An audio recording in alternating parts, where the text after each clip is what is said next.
Magkano ang matitipid mo sa Pag-ibig Housing Loan kapag nag-apply to principal ka once a year?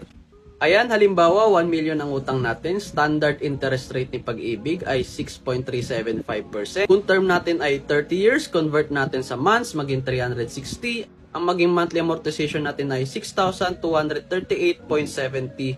Sa 30 years, ang total payment natin ay halos 2.2.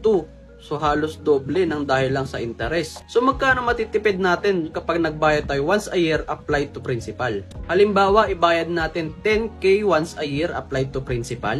Ayan, so makikita natin na mas mabilis at mas magiging malaki na yun na pupunta sa principal kapag nagbayad tayo ng amortization at once a year applied to principal. Makikita natin na matatapos na ang payment sa ika-265 months. O equivalent sa 22 years. So nakatapos tayo ng 8 years earlier sa loan term natin. Magkano ngayon ang matitipid natin? Ayan, sa interest ay halos makakatipid tayo ng 375k.